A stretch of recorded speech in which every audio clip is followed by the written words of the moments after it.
अस्सलामुअलैकुम। मोहम्मद अज़हर सिद्दीक अपने programme political diaries के साथ हाजिर खिदमत है।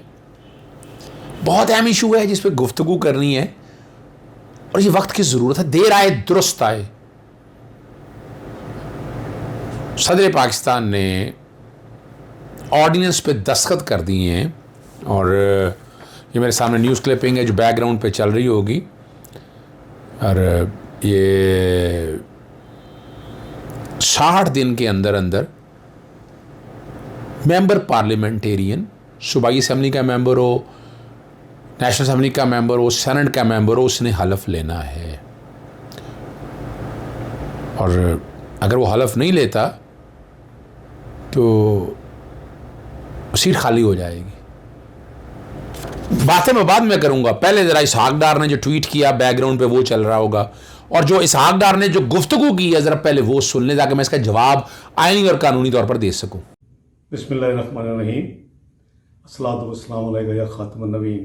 इमरान नाज़ी हुकूमत ने एक हकामी ऑर्डिनेंस जारी किया है जिसके तहत जो लोग इलेक्ट हो चुके हैं और या इलेक्ट होंगे, अगर वो 40 दिन में ओथ ना ले तो उनको डी सीट हो जाएंगे और ऑटोमेटिकली उनकी सीट ख़त्म हो जाएगी। ये 2018 में जब इलेक्शन हुआ तो काफ़ी ज़्यादा रेजिस्ट किया कुछ हलकों ने और हर स्टेज के ऊपर हमें रोकने की कोशिश की गई, हत्ता कि वो हाई कोर्ट और ट्रिब्यूनल तक भी हम गए, लेकिन चूँकि हमारी हर चीज़ ठीक थी और इन ऑर्डर थी अल्लाह के फजल करम से, तो फिर हमें कोई इलेक्शन लड़ने से नहीं रोक सका।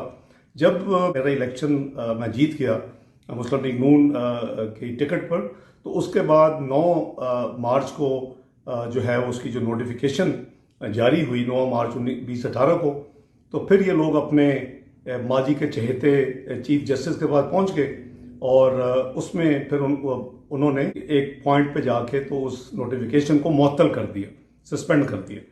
वो अभी तक सस्पेंशन की जो वो ऑर्डर है वो खड़ा है, लेकिन ये कानून जो है ये बेसिकली शक्ल तो ऐसे नज़र आती है कि ये बहुत पता नहीं जनरल एप्लीकेशन होगी इसकी बहुत लोगों पे। ये सिर्फ पर्सन स्पेसिफिक है क्योंकि यही चीज़ इन्होंने अपने जो इलेक्टोरल रिफॉर्म्स हैं चीज़ डाली हुई है और वो अभी पास नहीं हुआ कानून, लेकिन ये जल्दी में ऐसी हरकतें करते हैं क्योंकि इनके पास मुल्क की कौम की खिदमत के लिए तो कोई काम नहीं है, तो ऐसे काम करते हैं। तो लेकिन मैं इनको बता देना चाहता हूँ कि ये कानून जो है ये बिल्कुल गैर आइनी और जो जजमेंट्स हैं उसके खिलाफ है।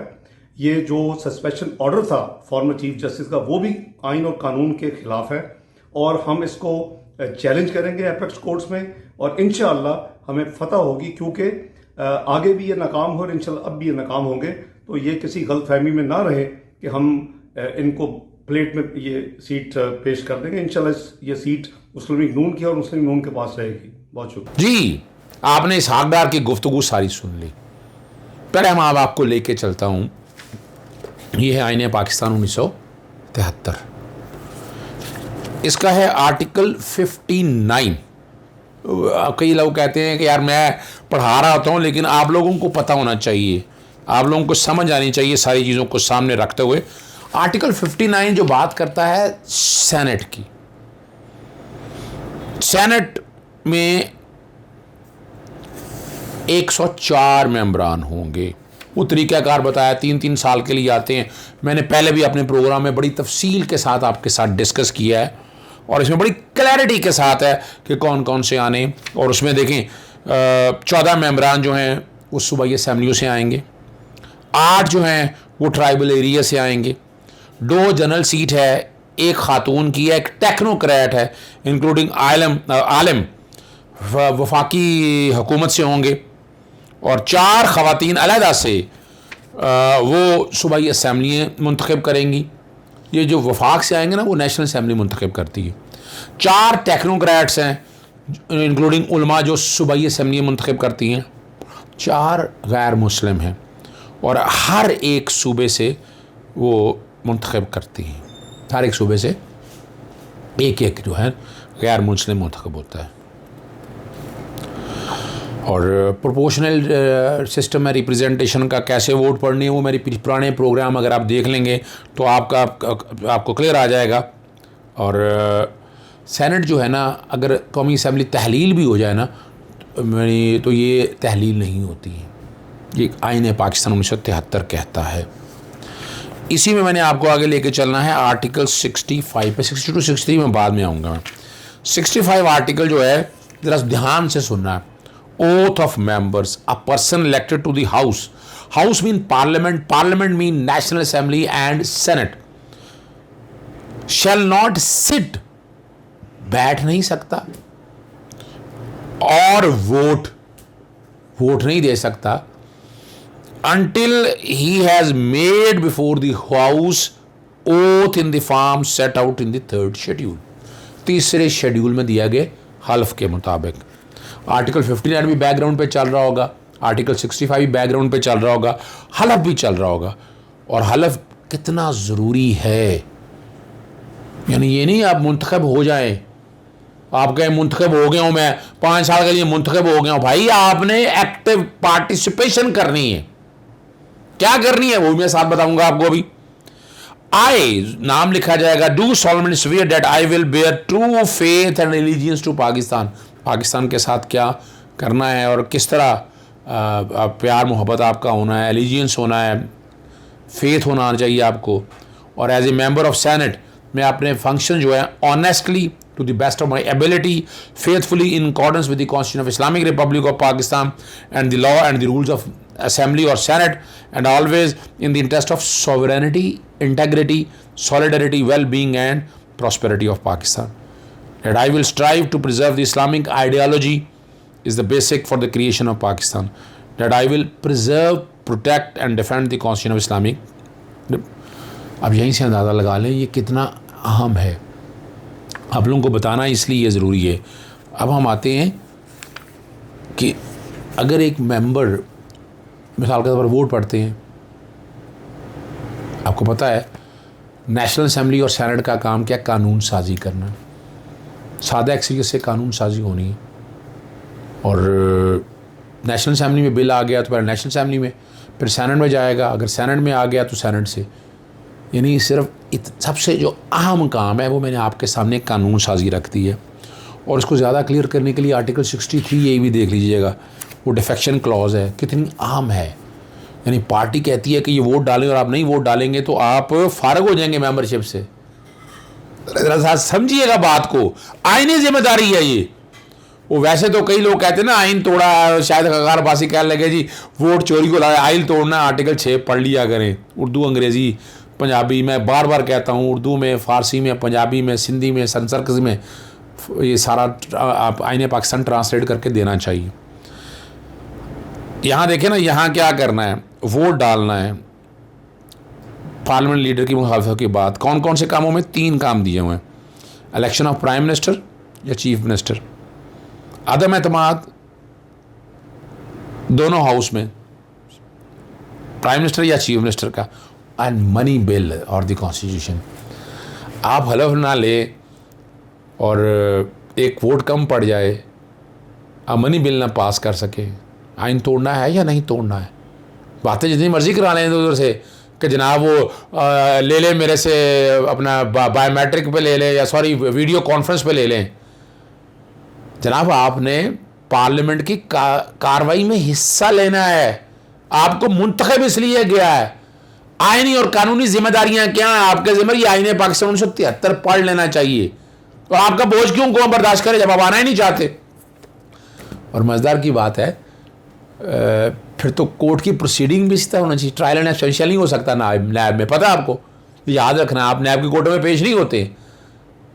और वजह क्या है, कानून ने यह जिम्मेदारी डाली है, आप हैं एब्सकॉन्डर, इश्तिहारी हैं, आपकी तकरीर तशरीर नहीं चल सकती टीवी के ऊपर। वो बकायदा मैंने कैमरा में पाबंदी लगवाई थी सागदार साहब आपकी, तो आपका राइट ही कोई लिमिटेड राइट है आपके पास। हलफ आपको पाकिस्तान के अंदर सरजमीन पे लेना, अगर सेनेट में आकर हलफ लेना है आपको, आपकी फिजिकल प्रेजेंस जरूरी है इस काम के लिए। आप अगर बीमार हैं, आप हर जगह, हर मुजाहरे में, हर शादी में, तकरीर आपकी ऐसी है, कोई और आइन और कानून ने इस बारे में कोई गुंजाइश नहीं दी है। जैसे अदालत में हाजिर होना ज़रूरी है ना, एग्जामिशन नहीं है, इस तरह हल्फ लेने के लिए भी ज़रूरी है आप मौजूद हों।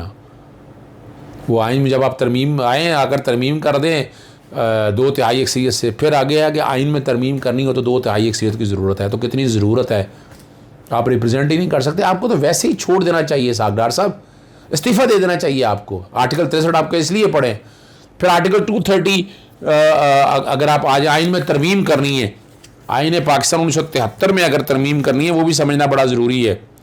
और वो 238 और 239 है, अमेंडमेंट टू द कॉन्स्टिट्यूशन और कॉन्स्टिट्यूशन अमेंडमेंट बिल, 2/3 अक्सरियत। अभी फारूक नायक और आपकी सियासी जमातों ने वो जजेस की सीनियरिटी के हवाले से तो क्लियर कर दिया ना केस, तो मेरा कि सुप्रीम कोर्ट के लिए सीनियरिटी का कोई प्रिंसिपल नहीं है, वो डाल के बात क्लियर हो गई। तो वो भी अगर आप पास कर रहे हैं तो 2/3 अक्सरियत है, अगर एक वोट भी कम हो गया तो सत्यानाश हो गया ना। इसीलिए आईने पाकिस्तान ने ये पाबंदी है, या आप आईने पाकिस्तान तोड़ रहे हैं। आप हलफ नहीं लिया, आपने डर क्यों रहे हैं? आइन पाकिस्तानी अदालतों में पेश हों, एब्सकॉन्डर आपका ख़त्म हो जाएगा। आपको कौन सा, आपके खिलाफ कौन सी सज़ा है जिससे डरे हुए कि जेल में जाना पड़ेगा आपको? पर ये ऑर्डिनेंस जो है ना, अब तरीक़ा वारदात क्या होगा उस ऑर्डिनेंस में बाद में बताता हूँ। ये तरीक़ा वारदात ये क्या करेंगे, उस आर्टिकल 89 जो है ना आईने पाकिस्तान 1973 का, ये तरीक़ाकार फराहम करता है कि ऑर्डिनेंस कैसे बनेगा। ऑर्डिनेंस करके आपने तरमीम लानी है इलेक्शन एक्ट 2017 में, और मैंने कोशिश की थी ऑर्डिनेंस मुझे मिल जाता, ना भी मिले, लेकिन 72 में तरमीम की गई है, रिटायरमेंट फ्रॉम इलेक्शन, इलेक्शन से बाहर हो जाए।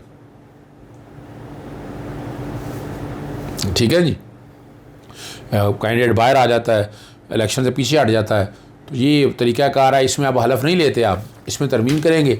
आप 60 दिनों में हलफ नहीं लेते हैं, 40 दिनों के हवाले से एक जिम्मेदारी और डाली हुई है। जब हलफ नहीं लेंगे तो आपकी सीट वैकेंट हो जाएगी, यहाँ पर इलेक्शन दोबारा होगा। ये आईने पाकिस्तान 1973 की भी मंशा है, कानून की भी मंशा है, और ये जिम्मेदारी भी है। बहुत देर की मेहरबान आते होते ये बहुत पहले तरमीम हो जानी चाहिए थी। अब पता नहीं तरमीम क्यों इतनी लेट की है, ये डिले नहीं होना चाहिए था। और ये क्या करेंगे अब, तरीक़ा वारदात क्या डालेंगे? ये नवाज शरीफ और ये इस ख़ानदान और इनका वतीरा है, पुरानी तारीख चली आ रही है। ये अल्लाह रखा मोहम्मद बूटे से कहेंगे इसको ऑर्डिनेंस को चैलेंज कर दें, और कोशिश करेंगे अपनी मर्ज़ी के किसी जज के पास लगाएं, किसी ऐसी जगह लेकर जाएं कि जनाब बैठ के जनाब ये, और अदालतें अब आज़ाद हैं, ये मैं बता दूं आपको, अदालतें इसमें आपको कोई रिलीफ नहीं देंगी। कोशिश आपकी होगी मर्ज़ी के जज मलिक क़य्यूम जैसे लोग मुंतखब करके, हैं बहुत से हैं लोग ऐसे यहाँ पर जो आपकी बातें आज भी सुनते हैं। आपका अपना जो मीडिया में सहाफ़ी रखे हुए हैं वो ख़बर बनाते हैं, और उनको उनको परेशानी होगी। अलग सागदार ने लेना परेशानी उनको होगी, जैसे उनकी सीट चली गई है। सेनेट और नेशनल असेंबली में रिप्रेजेंटेशन आने दें, महबूब वतन बने, अच्छे शहरी बने, आईने पाकिस्तान 1973 की पासदारी करें। आप एब्सकॉन्डर हैं, कोई राइट नहीं है। ख़ुद तो ये चैलेंज नहीं कर सकते हैं, सुन लीजिएगा, ख़ुद ये चैलेंज नहीं कर सकते इस ऑर्डिनेंस को। इस ऑर्डिनेंस को चैलेंज करने के लिए कोई और तीसरा बंदा खड़ा करेंगे। और सुनने में ये आ रहा है शायद इस्लामाबाद हाई कोर्ट जाए, पता नहीं अभी कहाँ जाते हैं कहाँ नहीं जाते। और हमें सबको सपोर्ट करना चाहिए इस ऑर्डिनेंस को, ताकि रिप्रेजेंटेशन हो। रिजर्वेशन नहीं है तो ये हर एक की अप्लाई होना है, सिर्फ झागदार के लिए नहीं है, ये हर एक के लिए इतलाक़ होगा। बहुत मौका हो गया, आपने वक्त बहुत ज़ाया कर दिया, आप आए नहीं, तो आपका कोई राइट नहीं है। सेनेट में काम रोक रहे हैं, नेशनल असेंबली में, सेनेट में, पार्लियामेंट में, ये सारी चीज़ें अब आपके सामने रखती हैं। इजाज़त दीजिएगा, अस्सलाम वालेकुम। और ये मैं बता दूं आपको, कोशिश कर रहे हैं, मैं भी पिटीशन इख्तियार कर रहा हूँ। ऑर्डिनेंस जो कि अब आ चुका है, इसके बाद कोर्टों में हम खुद जाएंगे आपकी सीट खाली कराने के लिए। इजाज़त दीजिएगा, अस्सलाम वालेकुम, अल्लाह हाफ़िज़, पाकिस्तान जिंदाबाद।